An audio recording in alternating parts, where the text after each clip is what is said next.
እግር ኳስ ማራኪነቱም ሆነ ልብ ሰባሪነቱ የሚመነጨው ከአንድ እውነታ ነው። ሜዳ ውስጥ የሚታየው ድንቅ ችሎታና የታክቲክ ብስለት ብቻውን ሁልጊዜ ስኬትን አያረጋግጥም።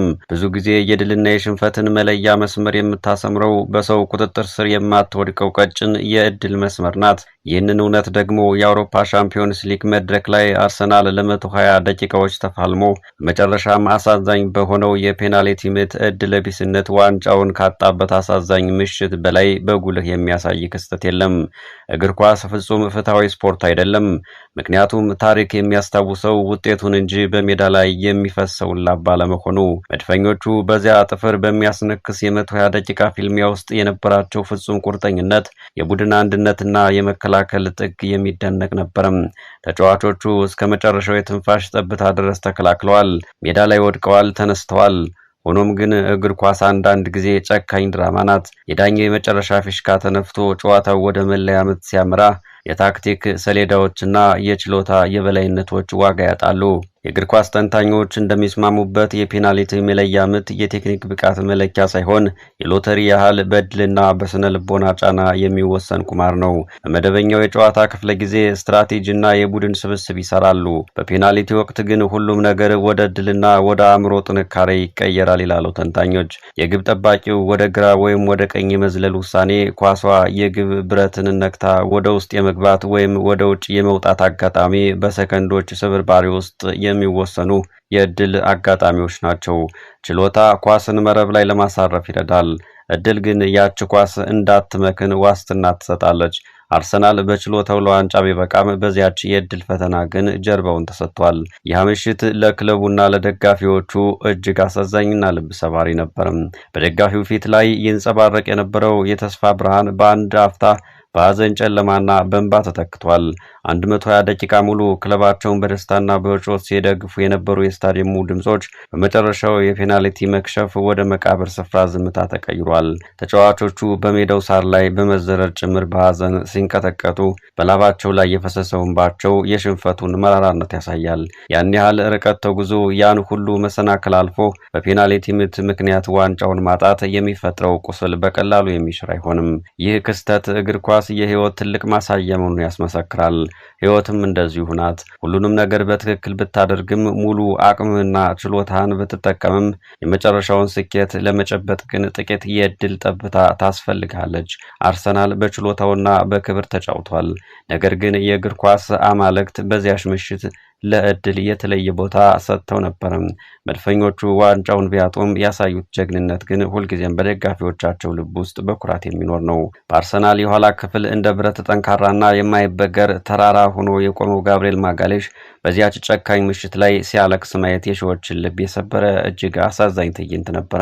ከሱ ጎን የርቀት ሚሳይል የሚመስል ኳስ የሚተኩሰውና የተረጋጋው ድንቅ እግር ኢብሬቺዜም ያችን ወሳኝ ፔናልቲ መሳታቸው የእግር ኳስ አታላይና ልብ አንጠልጣይ ባህሪ በግልጽ እያሳየ ክስተት ሆኗል። ጋብርኤል ማጋሌሽ በአጥቂዎች ፊት እንደ ብረት ቆሞ የማይሰበር ክለቡን ከማንኛውም ጥቃት ለመታደግ ሕይወቱን አሳልፎ የሚሰጥ በሜዳ ላይ ያለው አይበገሬነትና ለክለቡ ያለው ፍቅር የማይነጥፍ የክለቡ የልብ ትርታ ነው። እንዲህ አይነቱ ጀግና በመጨረሻው የዕድል ፈተና ወድቆ ስቅስቅ ብሎ ሲያለቅስና ሲከፋ ማየት ለደጋፊው ትልቅ ሐዘን ራሱ ይጥላል። የስፖርት ሚዲያ ተንታኞች እንደሚሉት ጋብርኤል የአርሰናል የድል ምሰሶ ነበረ። ዛሬ ግን ያ ምሰሶ በሐዘን ሲናወጥ ማየት እግር ኳስ ምን ያህል ጨካኝ እንደሆነች ያሳያል። ሆኖም ግን እሱም ሆነ የለንደን ደጋፊዎች በዚህ ሊያዝኑ አይገባም። ሚዲያዎችና ደጋፊዎች በአንድ ድምፅ እያስተጋቡት ያለው እውነት አለ። አንድ ስህተት የጀግናን ታሪክ አይሰርዘውም የሚል። ጋብርኤል እዚህ የፍጻሜ መድረክ ላይ ለመድረስ ያደረገው ተጋድሎ፣ ያዳናቸው የግብ ዕድሎችና ያሳየው የአመራር ብቃት ከዚህች ከከሸፈች ፔናልቲ በላይ እጅግ የላቁ ናቸው። የመድፈኞቹ ደጋፊዎች በስታዲየሙና በማህበራዊ ሚዲያ ለጋብርኤል ያላቸውን ጥልቅ ፍቅር እየገለጹ ነው። አንተ የእኛ አጥር ነህ፣ ዛሬ አንገት ብትደፋም ነገ አብረን እንነሳለን የሚሉ መፈክሮች አስተጋብተዋል። ይህ ውድቀት የውርደት ሳይሆን ለቀጣዩ ትልቅ ድል ይበልጥ ጠንካራ የሚያደርገው የስነ ልቦና ስንቅ ነው። ጋብርኤል ማጋሌሽ ዛሬም ነገም የአርሰናል የማይበገረው የብረት ግንብ ነው። የፕሪሚየር ሊጉን አስገራሚና አስፈሪ ፉክክር አሸንፎ በዓለም አስቸጋሪው ሊግ ላይ የክብር አክሊል መድፋት ታላቅ የታሪክ ምዕራፍ ነው። ሆኖም ግን የአርሰናል ተጫዋቾች ያንን አንጸባራቂ የፕሪሚየር ሊግ ዋንጫ በእጃቸው ጨብጠው እንኳን በዓይኖቻቸው ውስጥ የሚታየው የሐዘንና የቁጭት ጥላ በቀላሉ የሚሸሸግ አልነበረም።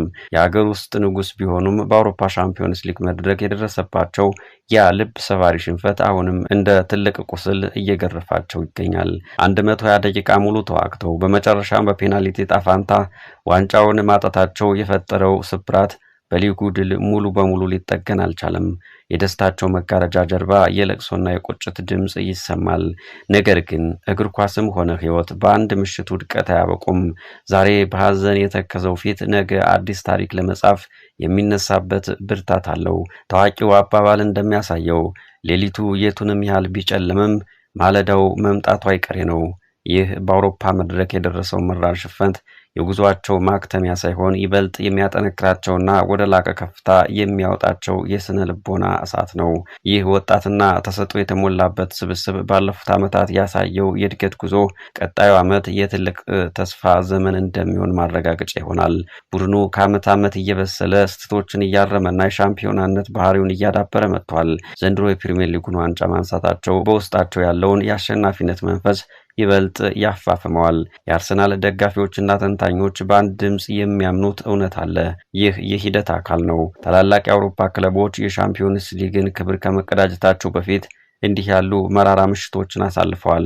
መድፈኞቹ ካለፈው ስህተታቸው ተምረው ያንን የቁጭት ስሜት ወደ ቀጣይ ዓመት ጉልበት በመቀየር በአውሮፓ መድረክ ዳግም በበላይነት እንደሚመለሱ ጥርጥር የለውም።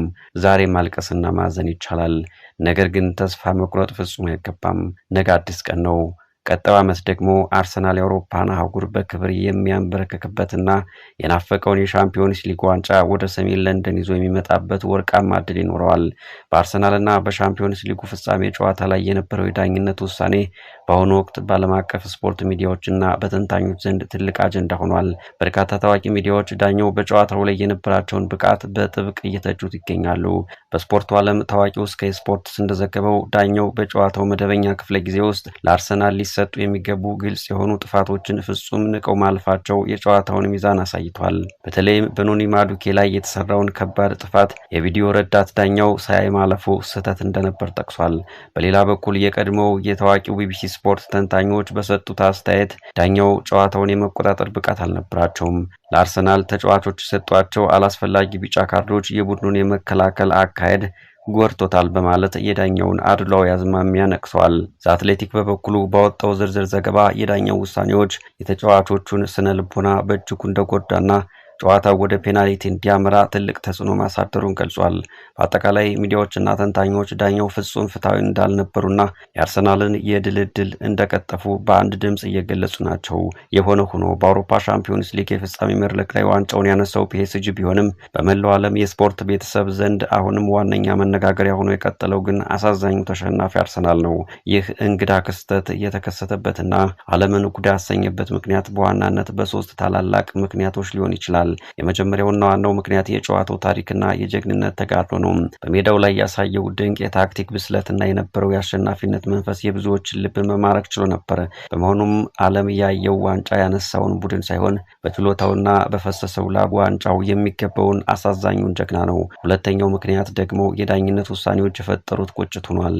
ሚዲያዎችና ተንታኞች በሰፊው እንደዘገቡት ዳኛው በአርሰናል ላይ ያሳልፏቸው አወዛጋቢ ውሳኔዎች ጨዋታው ፍትሐዊ እንዳልነበር ያሳይተዋል።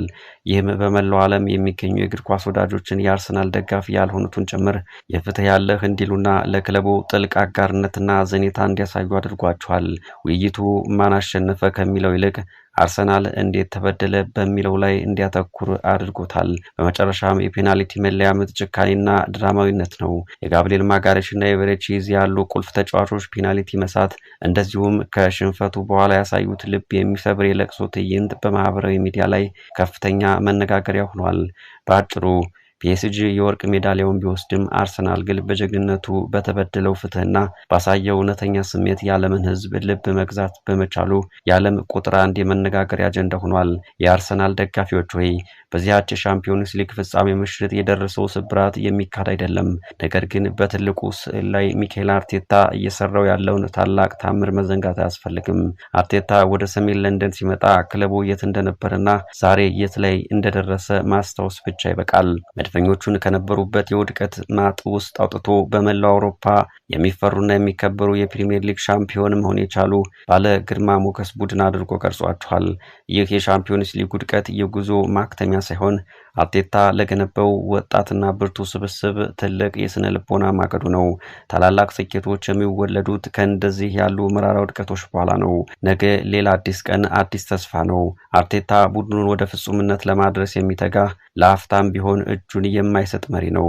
በጋብርኤል ማጋሌሽ፣ በቡካዮ ሳካና በሌሎችም ጀግኖች የቡድኑ ስብስብ አባላት ውስጥ የነደደው የቁጭት እሳት በሚቀጥለው የውድድር ዓመት አህጉሪቱን እንደሚያንቀጠቅጥ ጥርጥር የለውም። የአርሰናል ደጋፊዎች ሆይ አንገታችሁን ቀና አድርጉ። በሂደቱ በጀግናው አሰልጣኝና በታማኝ ተዋጊዎቹ መኑ። የለንደን ሰማይ ዳግም በቀይና ነጭ ቀለማት ይደምቃል። ያ የተናፈቀ የአውሮፓ አክሊልም ወደ አርሰናል መምጣቱ አይቀሬ ነው። ለዘንድሮ ግን ከፕሪሚየር ሊግ ሻምፒዮንነት ጋር ዓመቱ ተጠናቋል።